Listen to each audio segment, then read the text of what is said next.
प्यारे बच्चों, आप सभी का हमारे चैनल पे बहुत बहुत स्वागत है। आशा करता हूँ कि आप अच्छे होंगे, स्वस्थ होंगे, मस्त होंगे, जहाँ भी होंगे अच्छे से आप लोग स्टडी कर पा रहे होंगे। और दोस्तों, ये वीडियो उन विद्यार्थियों के लिए खास होने वाली है जो कि अब की बार 2024 बोर्ड परीक्षा में एग्जाम देने वाले हैं।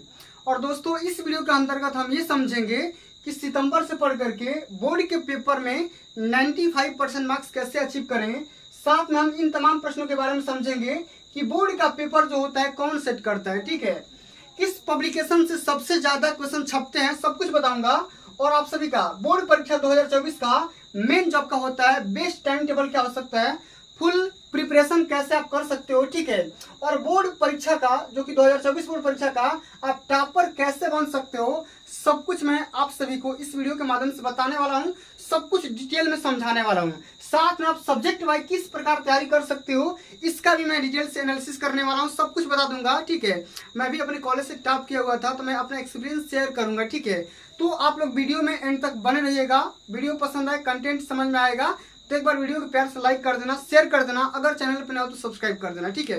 आइए समझते हैं बारी बारी चीजों का डिटेल यहाँ पे समझेंगे, विस्तार से समझेंगे कि अब की बार बोर्ड परीक्षा 2024 की तैयारी कैसे करनी है, रणनीति क्या होने वाली है, सब कुछ मैं आप सभी को, मैं अपना एक्सपीरियंस और अपना जो भी आपका डाटा होता है सब कुछ मैं आप सभी को बताने वाला हूँ। तो सबसे पहले साथियों, हम इस बेसिस पे आते हैं कि सितंबर से पढ़ करके आप 95% मार्क्स कैसे अचीव कर सकते हैं, ठीक है। तो सबसे पहले बच्चों, आप सभी को पता होगा कि जो भी आपका बोर्ड परीक्षा 2024 होने वाला है, ठीक है, ये होगा फरवरी महीने में। किस माह में होने वाला है? ये आपका होगा फरवरी महीने में, ठीक है, इतना पता है। अब की बार चुनाव भी है तो चुनाव को लेकर के आपका पेपर थोड़ा सा जल्दी हो जाएगा, लेकिन इतना पता है कि फरवरी महीने में आपका खत्म हो जाएगा, ठीक है। लेकिन यहाँ पे देखो, सितंबर से लेकर के आप जोड़ोगे तो सितंबर तो ऑब्वियसली यहाँ पे बीत चुका है, कोई दिक्कत की बात नहीं है।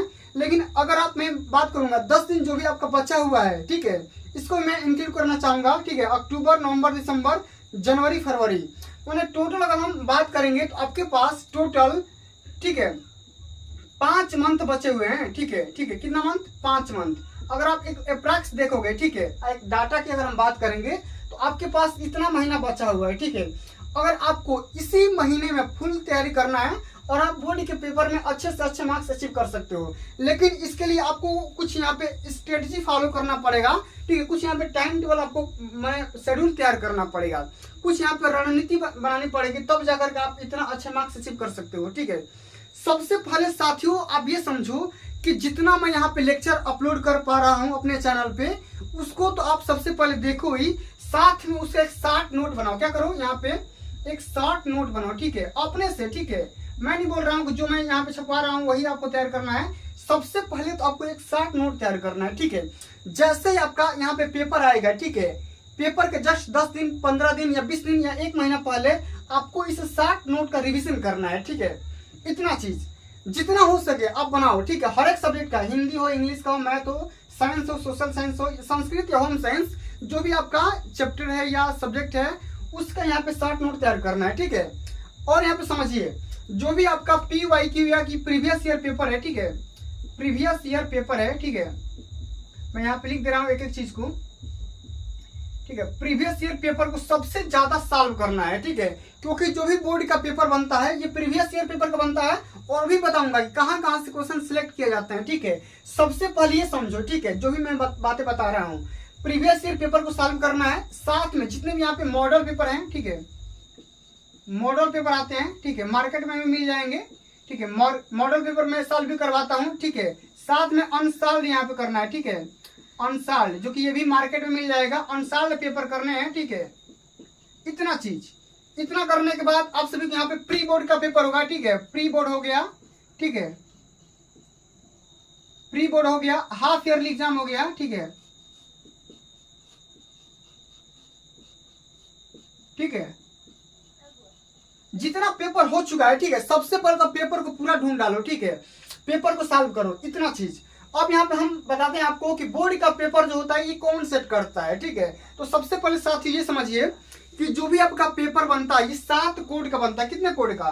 ठीक है, यानी कि टोटल हम बात करेंगे पेपर के जो कोड बनते हैं, ठीक है, टोटल 7 कोड बनते हैं, ठीक है। जैसे यहाँ पे लिखा होता है ना, यहाँ पे 807 DE, ठीक है, इस प्रकार के कोड लिखा रहता है, ठीक है। तो इस प्रकार के कुल मिलाकर के यूपी बोर्ड ने कुल 7 कोड जारी करता है और अलग अलग सेंटरों पे अलग अलग कोड प्रोवाइड करता है, ठीक है। तो लेकिन पेपर में जो भी क्वेश्चन रहेंगे सब कुछ सेम रहेंगे, कोई दिक्कत की बात नहीं होगी, लेकिन आपका कोड जो होगा वो अलग अलग रहेगा, ठीक है। तो कुल मिलाकर के 7 कोड रहते हैं, ठीक है, जिनको यूपी बोर्ड का जो बोर्ड मेंबर होते हैं, ठीक है, एक पार्टी बनाई जाती है, एक यहाँ पे संगठन होता है, ठीक है, उन सबका एक बोर्ड का मेंबर होता है जो कि चेयरमैन होते हैं, वही लोग यहाँ पे क्या करते हैं, जो भी स्पेशलिस्ट होते हैं वही बोर्ड का पेपर सेट करते हैं और हर एक पेपर का, हर एक सब्जेक्ट का 7 कोड यहाँ पे आप सभी को यहाँ पे पूरा बनाया जाएगा, ठीक है। और इसी 7 कोड में एक कोड जो होगा आपके सेंटर पे दिया जाएगा, इतना चीज। अब भैया हम सबसे जो हमारा मेन मुद्दा है इस वीडियो बनाने का कि भाई सबसे बढ़िया चीज कि किस पब्लिकेशन का, किस प्रकाशन का क्वेश्चन बोर्ड के पेपर में बनाए जाते हैं, ये छपे जाते हैं। तो सबसे पहले मेरा मानना है, मेरा एक्सपीरियंस है 7-8 साल का, तो मैं आप सभी से अपना एक्सपीरियंस शेयर करना चाहूंगा। मैंने अधिकांश जो भी यहाँ पे अनुसार देखा हूँ, मॉडल पेपर, प्रीवियस पेपर या जो भी मैं यहाँ पे देखा हूँ, ठीक है, प्री बोर्ड पेपर हो या हाफ ईयरली पेपर हो, सब कुछ जो पेपर होता है आप सभी के एनसीईआरटी से छपते हैं। किससे? एनसीईआरटी से, ठीक है। तो आप सभी को क्या करना है, एनसीईआरटी को ज्यादा से ज्यादा सॉल्व करना है और इसकी प्रायोरिटी ज्यादा से ज्यादा देना है, क्योंकि आप सभी के बोर्ड के पेपर में जो भी क्वेश्चन आएंगे, फंसेंगे या प्रिंट होकर के आएंगे, वो एनसीईआरटी के आएंगे क्वेश्चन, एक्सरसाइज कह सकते हैं, या आप सभी के यहाँ पे आप देखोगे तो मैथ में यहाँ पे आप सभी का एग्जाम्पल भी पूछ देता है। क्या पूछता है? एग्जाम्पल भी पूछ देता है, ठीक है। तो इस बात को यहाँ पे ध्यान रखना है। तो जितना क्वेश्चन होता है, ठीक है, आप सभी के एनसीईआरटी बेस्ड क्वेश्चन आते हैं बोर्ड के पेपर में, इस बात को ध्यान में रखिएगा। तो सबसे पहले आपको प्रायोरिटी देना है। अलग अलग प्रकाशन का आप दे सकते हो, लेकिन एनसीईआरटी को ज्यादा वैल्यू करना है, ठीक है, एनसीईआरटी को ज्यादा पढ़ना है। इतना बात समझ में आ गया। अब आइए हम 14 नंबर जो हमारा क्वेश्चन होता है कि बेस्ट टाइम टेबल क्या हो सकता है, ठीक है, और हम किस प्रकार हम अपना फुल प्रिपरेशन कर सकते हैं। तो सबसे पहले साथियों, ये तो मैं नहीं बता सकता हूँ कि आपका टाइमिंग क्या है, आपको कब टाइम मिलता है पढ़ने के लिए। बहुत सारे घर पे काम भी होते हैं, बहुत सारे ऐसे बच्चे होते हैं कि मतलब कि पारिवारिक कंडीशन ठीक ना होने की वजह से वो घर पे ही पढ़ाई करते हैं, होम स्टडी भी करते हैं, ठीक है, सेल्फ स्टडी भी कर सकते हैं, ठीक है। कहीं कहीं कुछ लोग कोचिंग लिए रहते हैं। तो मैं ये बोलना चाहूंगा कि जो लोग कोचिंग ले रखे हैं वो तो अपना कोचिंग स्टार्ट रखेंगे ही, कोई दिक्कत की बात नहीं, स्कूल तो अपना पढ़ेंगे ही, लेकिन आपको देखिए खुद पे ऐसा बोला जाता है कि practice makes a mind perfect, ठीक है। जब तक आप खुद से चीजों को प्रैक्टिस नहीं करेंगे तब तक आपको हम या कोई भी टीचर उतना बातें नहीं सिखा सकता है। जो चीज आप अपने खुद से सीख पाओगे वो मैं नहीं सिखा पाऊंगा, चाहे दुनिया का कोई भी टीचर नहीं सिखा पाएगा, ठीक है। तो आपको करना क्या है, जो भी चीजें हमने यहाँ पे ऑनलाइन आपको चीजों को लेक्चर यहाँ पे प्रोवाइड करता हूँ, या जो भी आप कोचिंग से या क्लासेस से सीख पाते हो, उसको सबसे ज्यादा, ठीक है, अपने एक टाइम टेबल बना लीजिए कि आपको कब टाइमिंग मिल रहा है। बहुत सारे बच्चे ऐसे होते हैं कि जो अपना मॉर्निंग में टाइमिंग सेट किए रहते हैं, मॉर्निंग में 3-4 घंटा उठ के दबा के पढ़ लेंगे, कोई कोई होता है कि दोपहर में पढ़ेंगे, कोई कोई होता है कि शाम को, रात को पढ़ेंगे, ठीक है। तो आप अपने हिसाब से अपना टाइमिंग सेट करना है, लेकिन आपको इस अचीवमेंट के हिसाब से, इस टारगेट के हिसाब से कम 4 से 5 घंटे डेली बेसिस पे आपको देने पड़ेंगे, ठीक है। एक बात और यहाँ पे समझाना चाहूंगा कि आपको जिस सब्जेक्ट में लग रहा है कि मेरा इस सब्जेक्ट का ये वाला सेक्शन कमजोर है, तो आप उस सेक्शन को ज्यादा फोकस करो, ठीक है, ताकि वो ज्यादा मजबूत हो जाए और पेपर में उससे रिलेटेड संबंधित प्रश्नों को आप आसानी से हल कर सको, ठीक है।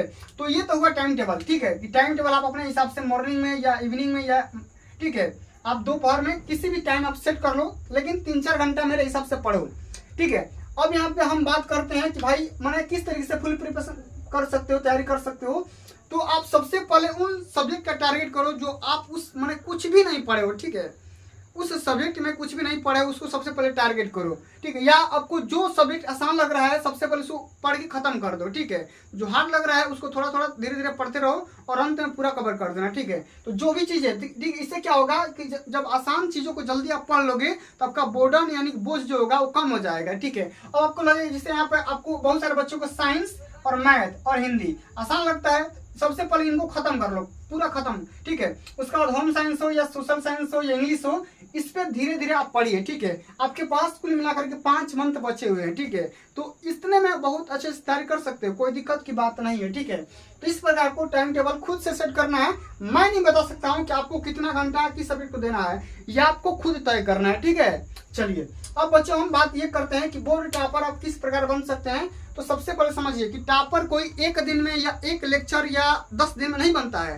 टॉपर बनने के लिए बच्चा रोज डेली बेसिस पे आपको कंटिन्यू, ठीक है। 3 चीज आपको करना है। सबसे पहले तो यहाँ पे कंटिन्यूटी रखनी है, डेली बेसिस पे पढ़ाई करना है। ऐसा नहीं होगा कि आप किसी दिन दबा के 10 घंटा पढ़ लिया, 5 घंटा पढ़ लिया और कल आराम से सो गए, तो इस प्रकार सक्सेस नहीं मिलती है। सक्सेस कंटिन्यूटी भी मिलती है, कंसिस्टेंसी भी मिलती है। आपको पैसेंस बनाना पड़ेगा, धैर्य बनाना पड़ेगा, एकाग्र होना पड़ेगा, तब जाकर के मिलती है, ठीक है। तो मैंने क्या बताया, सबसे पहले कंटिन्यूटी, फिर यहाँ पे कंसिस्टेंसी, और यहाँ पे एक और चीज यहाँ पे पैसेंस बनाना पड़ेगा। तो 2-3 चीजें ऐसी है जो कि आपको बढ़िया से बरकरार तरीके से रखना है, अपने लक्ष्य को टारगेट करना है। और ये वाला जो लक्ष्य है इसको भूलना नहीं है, ठीक है। बहुत सारी जिंदगी में कठिनाइयां आती है, परेशानियां आती है, लेकिन इसी को देखते हुए, झेलते हुए, इसको लड़ते हुए, ठीक है, आपको सॉल्व करना है, ठीक है। ऐसा नहीं कि अगर कोई बीमार पड़ गया तो पढ़ना लिखाई मैंने ऐसा छोड़ दिया, ठीक है।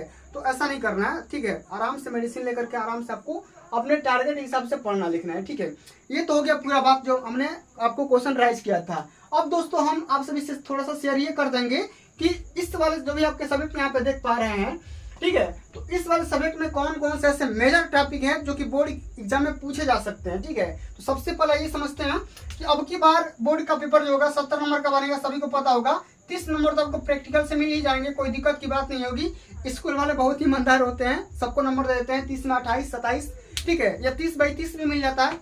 लेकिन हमको बात यहाँ पे आती है, 70 में बहुत सारे बच्चे स्कोर नहीं कर पाते हैं, ठीक है।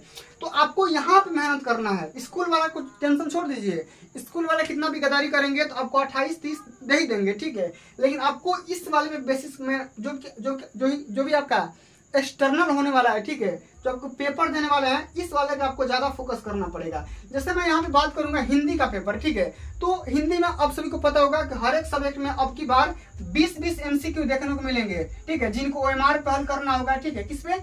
OMR पे। तो OMR किस प्रकार भरा जाता है सब कुछ मैं ऑलरेडी पहले वीडियो बना भी रखा हूँ। इस बार भी बताऊंगा कि 2024 बोर्ड परीक्षा में OMR आंसर शीट को कैसे भरना है, कौन कौन सी गलतियां नहीं करनी है, वही मैं एक वीडियो के माध्यम से बता दूंगा, समझा दूंगा, आप देख लीजिएगा, ठीक है। अब आइए बात करते हैं MCQ। तो आपका हो गया, लेकिन बात यहाँ पे बचा 50 नंबर, ठीक है। तो बच्चे यहीं पे गलती करते हैं। अब 50 नंबर में देखिए आपसे क्या क्या पूछेगा। सबसे पहले हिंदी में आपका जो भी आपका गद्यांश होगा वो पूछेगा, पदांश पूछेगा, इंपोर्टेंट आपका जो जीवन परिचय होता है, ठीक है, ठीक है। तो गद्यांश में जो आपका ममता वाला हो जाएगा वो पूछेगा पक्का, ठीक है। तो ममता वाला पूछेगा, जयशंकर प्रसाद वाला पूछ देगा। तो ये वाला पैसेज आपको तैयार करना है, ठीक है।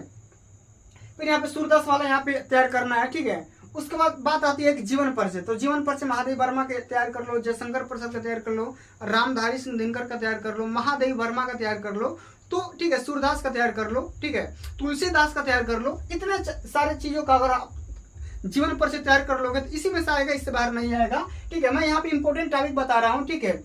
इतना तैयार करने के बाद यहाँ पे देखो रस छंद अलंकार भी आता है, ठीक है। फिक्स है, ये टॉपिक हमेशा आता ही आता है। रस क्या होता है, छंद क्या होता है, अलंकार क्या होता है, एग्जाम्पल क्या होता है, इसको रट लो, ठीक है। उसके बाद इंपोर्टेंट चीज अगर हम बात करेंगे, ठीक है, तो यहाँ पे आता है एक निबंध, ऐसे राइटिंग। ये मेजर टॉपिक है, बोर्ड के पेपर में 9 नंबर का आता है, ठीक है, निबंध ऐसे राइटिंग। तो इसको तैयार करो। अभी मैं कल ही के लेक्चर में बताया हूँ कि आपको किस किस टॉपिक पे निबंध तैयार करना है। अभी तक आप उस वीडियो को नहीं देखे हो तो एक बार जा करके देख लो, ठीक है। 4-5 निबंध बताया हूँ, बढ़िया से बताया हूँ कि निबंध किस तरीके से लिखना है, कौन कौन सी गलतियां नहीं करना है, सब कुछ मैं बता दिया हूँ, ठीक है। यही बात अगर आओगे इंग्लिश के लिए, तो इंग्लिश का भी सेम यही चर्चा है, ठीक है। इंग्लिश में सबसे पहले आता है आपका अनसीन पैसेज। तो अनसीन पैसेज के लिए आपको टेंशन नहीं लेना है, क्योंकि भैया अनसीन पैसेज को पढ़ करके उसी में से आंसर आपको छान करके लिख देना है। लेकिन आपको करना क्या है, प्रोज पे, पोएट्री पे, सप्लीमेंट्री पे फोकस करना है। ग्रामर का सेक्शन आपको ज्यादा फोकस करना है, क्योंकि ग्रामर से question active voice, passive voice आपका आ जाता है, रीअरेंज करने के लिए आता है, करेक्ट स्पेलिंग करने के लिए आता है, ठीक है, ग्रामेटिकल एरर्स के लिए भी आ जाता है, ठीक है। तो नरेशन वगैरह सबको आपको क्लियर करना है, ठीक है, इतना चीज। और आपको जो भी आप यहाँ पे इस इंग्लिश में जो भी आपको प्रोज होता है, पोएट्री होता है, ठीक है, लेंचो वाला चैप्टर को पूरा बढ़िया से रट्टा मार लो, ठीक है, क्योंकि वही सारे फिक्स आते हैं। अब हम मैथ की बात करेंगे तो मैथ में तो बहुत सारा मैंने सीरीज यहाँ पे अपलोड किया हुआ है। मैथ का टेंशन नहीं लेना है, क्योंकि मैथ के मैंने सारे के सारे इंपोर्टेंट जो भी आपका क्वेश्चन होता है मैंने हर डेली बेसिस पर अपलोड करता रहता हूँ। तो मैथ के लिए टेंशन नहीं लेना है, ठीक है। इसी प्रकार आपको साइंस के लिए भी टेंशन नहीं लेना है, क्योंकि साइंस में जो भी आपका प्रकाश का परिवर्तन, अपवर्तन या जो भी आपका रासायनिक अभिक्रिया समीकरण होता है, सब कुछ मैं आप सभी के इंपोर्टेंट क्वेश्चन भी प्रोवाइड करता रहता हूँ। एक बात और दोस्तों कि इस साइंस का जो भी MCQ होता है या इंपोर्टेंट क्वेश्चन होता है, अगर आप उसका PDF प्रोवाइड करना चाहते हैं, ठीक है, PDF अगर प्राप्त करना चाहते हैं तो ये मेरा नंबर भी है, ठीक है। मेरा नंबर है 99 84 19 28 22। ठीक है, ये मेरा व्हाट्सअप नंबर है, आप इस व्हाट्सअप नंबर पे कनेक्ट कर सकते हो। मैं इस व्हाट्सअप नंबर पे मैं अपना ये हर सब्जेक्ट का PDF प्रोवाइड करता हूँ। ठीक है, तो आप इस व्हाट्सएप पे कनेक्ट कर सकते हो। इसका कुछ चार्ज लगेगा, ज़्यादा नहीं लगेगा, लेकिन आपको प्रोवाइड कर दिया जाएगा। ठीक है, इसी प्रकार आपको तैयार करना है सोशल साइंस में। तो जितने भी यहाँ पे आंदोलन हुए हैं, ठीक है, आंदोलन को तैयार कर लेना है। MCQ तो आएंगे ही 20-20, यहाँ पे ऑलरेडी बता चुका हूँ, कोई दिक्कत की बात नहीं है। इसी प्रकार जमीन के बारे में, मिट्टी के बारे में, ठीक है, कुछ यहाँ पे आप सभी से मानचित्र से रिलेटेड भी क्वेश्चन आएंगे, तो उनको भी यहाँ पे देख लेना है, तैयार करना है। मानचित्र कैसे भरना है, कौन कौन सी गलतियां नहीं करना है। ठीक है, मैंने प्रीवियस पेपर में सॉल्व करवाया हुआ है, लेकिन 2024 के लिए भी करवा दूंगा, कोई दिक्कत की बात नहीं है। और होम साइंस के जितने भी बच्चे हैं और बच्चियां हैं, उनको भी टेंशन नहीं लेना है, क्योंकि सबसे लगता है कि यूट्यूब पे सबसे ज़्यादा होम साइंस का मेरा कंटेंट पड़ा हुआ है। तो होम साइंस का जितने भी previous year paper, model paper, ठीक है, ऑनसाइड पेपर या MCQ, ठीक है, या इंपोर्टेंट क्वेश्चन, सब कुछ मैं करवा चुका हूँ। ठीक है भाई, संस्कृत का मैं यहाँ पे बोर्ड पेपर में लाऊंगा, ठीक, कंटेंट, तो संस्कृत के लिए भी टेंशन नहीं लेना है। ठीक है, तो इतने सारे स्टेप आपको फॉलो करने पड़ेंगे, तब जाकर के आप कहीं ना कहीं बोर्ड का टॉपर बन सकते हैं और टॉपर लिस्ट में शामिल हो सकते हैं। तो दोस्तों, आज के लिए बस इतना ही। आशा करता हूँ, उम्मीद करता हूँ कि आज का जो हमारा वीडियो है, लेक्चर है, आप समझ में आया होगा, पसंद आया होगा। तो अगर ज़रा सा भी पसंद आया होगा, अच्छा लगा होगा, हेल्पफुल लगा होगा, तो एक बार वीडियो को प्यार से लाइक कर दो, दोस्तों में, फ्रेंड में, रिश्तेदारों में शेयर कर दो। और अभी तक आप सभी ने ऑनलाइन स्टडी सीरीज चैनल को सब्सक्राइब नहीं किया है तो सब्सक्राइब कर लो। जल्द ही मिलते हैं अगली वीडियो में, तब तक के लिए जय हिंद, जय भारत, वंदे मातरम।